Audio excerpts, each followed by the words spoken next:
உலகத் தமிழர்களின் உயிர்நாதம் உண்மை தமிழ் தொலைக்காட்சி. வணக்கம். உண்மை தமிழ் தொலைக்காட்சியின் பிரதான செய்திகள். முதலில் தலைப்புச் செய்திகள். வல்வெட்டித்துறையில் உண்ணாவிரத போராட்டம். அரச வைத்தியர்களின் ஓய்வு பெறும் வயதை 63ஆக நீடித்து அதிவிசேட வர்த்தமானி வெளியீடு. கிளிநொச்சி வைத்தியசாலை தொடர்பில் பொதுமக்கள் கேள்வி. பண்டிகை காலத்தில் கோழி இறைச்சி விற்பனை வெளியான தகவல். இலங்கையில் 19 பேரை கொலை செய்ய திட்டம் வெளியான அதிர்ச்சி தகவல். வைத்தியசாலைகள் பாடசாலை மீது இஸ்ரேல் நடத்திய தாக்குதலில் 8 பேர் உயிரிழப்பு. யாழ் பருத்தித்துறை பொன்னாலை வீதியை புனரமைக்க கோரி வல்வெட்டித்துறையில் உண்ணாவிரத போராட்டம் ஆரம்பிக்கப்பட்டுள்ளது. யுத்தத்திற்கு பின்னர் 30 வருடங்களுக்கு மேலாக வல்வெட்டித்துறையிலிருந்து தொண்டைமானாறு வரையான 12.8 கிலோமீட்டர் நீளமான வீதியினை புனரமைக்க கோரி குறித்த போராட்டம் முன்னெடுக்கப்படுகிறது. குறித்த போராட்டத்தில் அதிகளவான மக்கள் கலந்து கொண்டு தமது கையொப்பத்தை இட்டு செல்கின்றனர். இதன்போது எமது வீதி எமக்கானது, புதிய அரசே புது வீதி அமைத்துத்தா, பாக்கிக்காக வீடு வந்தவரே வந்த வீதியை மறந்தது ஏன் உள்ளிட்ட பல்வேறு கோரிக்கைகளை தாக்கிய பதாகைகளை ஏந்தியவாறு போராட்டமானது முன்னெடுக்கப்பட்டது. சகல அரச வைத்தியர்களினதும் ஓய்வு பெறும் வயதினை 63ஆக நீடித்து அதிவிசேட வர்த்தமானி அறிவித்தல் வெளியிடப்பட்டுள்ளது. 2023ஆம் ஆண்டு ஜனவரி 1ஆம் தேதியிலிருந்து அமலாகும் வகையில் பொது நிர்வாக, மாகாண சபைகள் மற்றும் உள்ளூராட்சி மன்றங்கள் அமைச்சரினால் இந்த அதிவிசேட வர்த்தமானி அறிவித்தல் வெளியிடப்பட்டுள்ளது. அதற்கமைய விசேட வைத்தியர்கள், தரப்படுத்தப்பட்ட மருத்துவ அதிகாரிகள், பல் மருத்துவ அதிகாரிகள், அனைத்து வைத்திய நிர்வாக அதிகாரிகள், பல் வைத்திய நிபுணர்கள் மற்றும் பதிவு செய்யப்பட்ட மருத்துவ பயிற்சியாளர்கள் ஆகியோரின் கட்டாய ஓய்வு வயது 63ஆக நிர்ணயிக்கப்பட்டுள்ளது.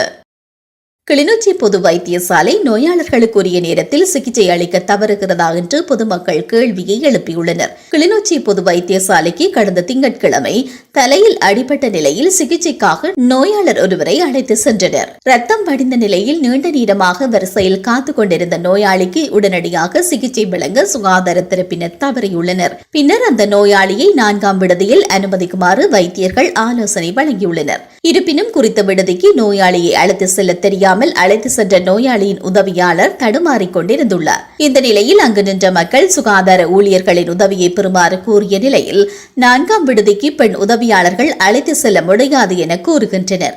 ஒரு நோயாளி சிகிச்சைக்காக அனுமதிக்கப்படும் போது அந்த நோயாளியை உரிய இடத்துக்கு அழைத்து செல்வதற்கு உதவியாளர்கள் கடமையில் ஈடுபடுத்தப்பட்டுள்ளனர்.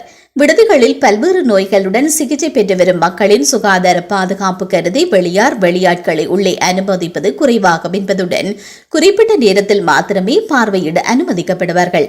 இந்த நிலையில் குறித்த சம்பவம் வைத்தியசாலை ஊழியர்களின் செயற்பாடு தொடர்பில் விமர்சனங்களை ஏற்படுத்தியுள்ளது. பண்டிகை காலத்தில் மக்கள் தட்டுப்பாடற்றி முட்டை மற்றும் கோழி இறைச்சியை மக்கள் பெற்றுக்கொள்ள முடியும் என தெரிவிக்கப்பட்டுள்ளது. குறித்த விடயத்தை அகில இலங்கை கோழி பண்ணை வியாபாரிகள் சங்கத்தின் தலைவர் மாதலி ஜெயசங்கர தெரிவித்துள்ளார்.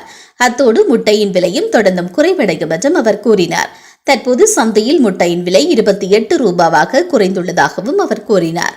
மேலும் ஜனவரி மாதம் வரை முட்டை மற்றும் கோழி இறைச்சியின் விலையில் மாற்றம் இருக்காது என்று இலங்கை கால்நடை உற்பத்தியாளர்கள் சங்கத்தின் தவிசாளர் அஜித் குணசேகர தெரிவித்திருந்தமை குறிப்பிடத்தக்கது.